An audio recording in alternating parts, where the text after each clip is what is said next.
നമ്മളെ മലബാർ ടീമിനെയും അതേപോലെ തന്നെ നമ്മളെ മൊത്തം വാഹനങ്ങളും ഇന്ന് നിങ്ങൾക്കൊന്ന് പരിചയപ്പെടുത്താൻ വേണ്ടിയിട്ടാണ് നമ്മൾ വന്നിട്ടുള്ളത്. അപ്പോൾ ഇതാക്കുന്ന മുബാറക്ക് പറഞ്ഞോ, പരിചയപ്പെടുത്തി. ഹബീബ്, വിഷ്ണു, നിജാസ്, നിഖിൽ, ജസീർ, ഇത് നിങ്ങൾക്ക് പീയൂഷ് ഇങ്ങനെ തുടങ്ങിയിട്ട് എല്ലാവരും, ഷംന. അപ്പോൾ ഇതൊക്കെ നമ്മളൊരു ടീമാണ്. അതുപോലെ മനീഷ് ഭായ്, അപ്പം നമ്മളെ പാർട്ട്ണറാണ്. അപ്പം അവിനാഷ്, രാഹുൽ, അതേപോലെ നമ്മളെ ഒരു സുഹൃത്തു കൂടെ ഉണ്ട്. അപ്പം ഞങ്ങളെല്ലാവരും കൂടിയിട്ടുള്ള വലിയൊരു ടീമാണ് ഈ ഒരു മലബാർ എന്ന് പറയുന്നൊരു സംഭവം. ഇതിൽ തന്നെ നമുക്കിന്ന് കുറേ വണ്ടികൾ പരിചയപ്പെടുത്താനുണ്ട്. അതുകൊണ്ട് നിങ്ങൾ വണ്ടീൻ്റെ പേപ്പറുമായിട്ട് ബന്ധപ്പെട്ടിട്ടോ അല്ലെങ്കിൽ വണ്ടിയുമായിട്ട് ബന്ധപ്പെട്ടിട്ടോ എന്തൊക്കെ ഡീറ്റെയിൽ വേണമെങ്കിലും ഇവരൊക്കെ കോൺടാക്ട് നമ്മൾ സ്ഥിരമായിട്ട് കൊടുക്കും. അതായത് കോൺടാക്ട് നമ്പർ ഒരു നമ്പറോ രണ്ട് നമ്പറോ അല്ല, നമ്മൾ ഒരുപാട് നമ്പർ തന്നെ കൊടുക്കുന്നുണ്ട്. കാരണം നിങ്ങൾക്ക് ഒരാളെ വിളിച്ചാൽ കിട്ടിയില്ല എന്നുള്ള ഒരു പരാതി ഉണ്ടാവരുത്. അതിന് വേണ്ടിയിട്ടാണ് ഇത്രയും നമ്പർ നമ്മൾ കൊടുക്കേണ്ടത്. അപ്പോൾ നിങ്ങൾ പേപ്പർ ബേസ് ആണെങ്കിലോ അല്ലെങ്കിൽ വണ്ടിയായിട്ട് ബന്ധപ്പെട്ടിട്ടാണോ ഇനി വീഡിയോ കോളിൽ കാണണമെങ്കിൽ ബാക്കിയുള്ള എല്ലാ സൗകര്യം ചെയ്യാനുള്ള ഒരു വലിയ ടീം തന്നെ നമ്മളെ കൂടെ ഉണ്ട്. അപ്പോൾ ഇവരൊരു സപ്പോർട്ട് കൊണ്ടാണ് നമ്മളിപ്പോൾ ഈ ഒരു ലെവലിലേക്ക് ഇത്ര കുറഞ്ഞൊരു കാലം കൊണ്ട് മലബാർ കാർസിന് കയറി വരാൻ കഴിഞ്ഞിട്ടുള്ളത്. അപ്പോൾ നമ്മളെ വണ്ടികളോടെ ഒന്ന് പോയിട്ട് നമുക്ക് പരിചയപ്പെടാം. അപ്പോൾ കുറച്ച് വണ്ടികൾ ഞാൻ ഇപ്പോൾ പരിചയപ്പെടുത്തി തരാം. GT 2016 മോഡലാണ്, സിംഗിൾ ഓണറാണ് വരുന്നത്. അതേപോലെ തന്നെ 2018 മോഡലാണ് വരുന്നത്. വെറും 28,000 കിലോമീറ്റർ മാത്രം ഓടിയിട്ടുള്ള ഈ C ക്ലാസ് ആണ്, C220 ആണ് വരുന്നത്. വെറും 28,000 കിലോമീറ്റർ മാത്രമാണ് ഓടിയിട്ടുള്ളത്. അതേപോലെ തന്നെ വരുന്നത് 4x4 വരുന്ന ഒരു 2017 മോഡൽ ഫോർച്യൂണർ വന്നിട്ടുണ്ട്. അതേപോലെ തന്നെ ഒരു GT വന്നിട്ടുണ്ട് 2016 മോഡൽ, 66,000 കിലോമീറ്റർ മാത്രമാണ് ഓടിയിട്ടുള്ളത്.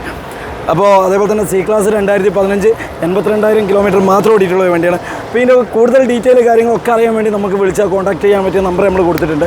ഡൽഹിയിൽ വരുന്ന ആളുകൾക്ക് അറിയാം, ഷോറൂമിൻ്റെ മുമ്പിൽ നമുക്ക് സ്പേസ് ഇല്ലാത്തതുകൊണ്ട് തന്നെ 3 പാർക്കിങ്ങിലായിട്ട് നമ്മളെ വണ്ടികളൊക്കെ വരുന്നത്.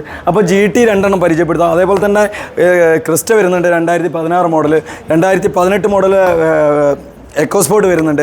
അതേപോലെ തന്നെ ഫോർച്യൂണർ 2015 വരുന്നുണ്ട്. XUV W10 വരുന്നുണ്ട്. അതേപോലെ തന്നെ 2014 വൈറ്റ് കളർ ഒരു ഫോർച്യൂണറും കൂടെ വരുന്നുണ്ട്. Z ഓട്ടോമാറ്റിക് ക്രിസ്റ്റ 2017 മോഡൽ വരുന്നുണ്ട്. ഇതുപോലെ ഫോർച്യൂണർ 2014 തന്നെ വേറൊരു വണ്ടിയും കൂടെ ഉണ്ട്. 2019 സ്റ്റോക്കിൽ വേറൊന്ന് താറ് വന്നിട്ടുണ്ട്. അപ്പോൾ ഒരുപാട് വണ്ടികൾ, അതായത് ഏകദേശം ഈ ഒരു പാർക്കിംഗ് തന്നെ നമ്മൾ 40ഓളം വണ്ടികൾ വരുന്നുണ്ട്. അപ്പോൾ ഇതിൻ്റെ വേറെ 2 പാർക്കിംഗ് ഉണ്ട്. അപ്പോൾ ഇവിടെയൊക്കെയുള്ള വണ്ടീൻ്റെ ഫുൾ ഡീറ്റെയിൽ കാര്യങ്ങളൊക്കെ നിങ്ങൾക്ക് ലഭിക്കാൻ നമ്മളെ കോൺടാക്ട് ചെയ്ത് കഴിഞ്ഞാൽ കാറ്റലോഗ് തരാം. സൗണ്ട് പോയിട്ടുണ്ട് കേട്ടോ, അതിൻ്റെ ചെറിയൊരു പ്രശ്നമുണ്ട്, അപ്പം ഞാൻ ക്ഷമിക്കണം. 2010 ഓട്ടോമാറ്റിക് ആൾട്ടീസ് വരുന്നുണ്ട്. അതേപോലെ തന്നെ 2017 മോഡൽ 2015 മോഡൽ എക്കോസ്പോർട്ട് വരുന്നുണ്ട്. 2011 മോഡൽ ആൾട്ടീസ് വീണ്ടും വരുന്നുണ്ട്. ഇന്നോവ 2015 വരുന്നുണ്ട്. Z ഓട്ടോമാറ്റിക് ക്രിസ്റ്റ വരുന്നുണ്ട്. V മാനുവൽ വരുന്നുണ്ട്. അപ്പോൾ ഒരുപാട് വണ്ടികൾ, ഇതേപോലെ ഒരുപാട് വണ്ടീൻ്റെ ഡീറ്റെയിൽ കാര്യങ്ങളൊക്കെ നിങ്ങൾക്ക് ലഭിക്കാൻ വേണ്ടിയിട്ട് നമ്മളെ കോൺടാക്ട് ചെയ്ത് കഴിഞ്ഞാൽ നമ്മളെ ഡിസ്ക്രിപ്ഷനിൽ നമ്മളെ നമ്പർ കാര്യങ്ങളൊക്കെ കൊടുത്തിട്ടുണ്ട്. അപ്പോൾ കാറ്റലോഗിൽ ഇതിൻ്റെയൊക്കെ പ്രൈസ് കാര്യങ്ങളൊക്കെ A to Z എല്ലാ കാര്യങ്ങളും നമ്മളെ കാറ്റലോഗ് കൊടുത്തിട്ടുണ്ട് കേട്ടോ. അതുപോലെ ഒരുപാടേറെ വാഹനങ്ങൾ പരിചയപ്പെടാനുണ്ട്, പക്ഷേ സൗണ്ട് കാര്യങ്ങളൊക്കെ പോയി നിൽക്കുകയാണ്. അതുകൊണ്ട് തന്നെ ഈ ഒരു ഷോർട്ട് വീഡിയോ ആയിട്ട് ചെയ്തതാണ്. അപ്പോൾ ഇതിൻ്റെ കൂടുതൽ ഡീറ്റെയിൽ കാര്യങ്ങളൊക്കെ നിങ്ങൾക്ക് ലഭിക്കാൻ വേണ്ടിയിട്ട് നിങ്ങൾ നമ്മളെ കോൺടാക്ട് ചെയ്ത് കഴിഞ്ഞാൽ നിങ്ങൾക്ക് കാറ്റലോഗ് അയച്ചു തരാം. അതിൽ ഫുൾ ഡീറ്റെയിൽ കാര്യങ്ങളൊക്കെ ലഭിക്കുന്നതാണ് കേട്ടോ.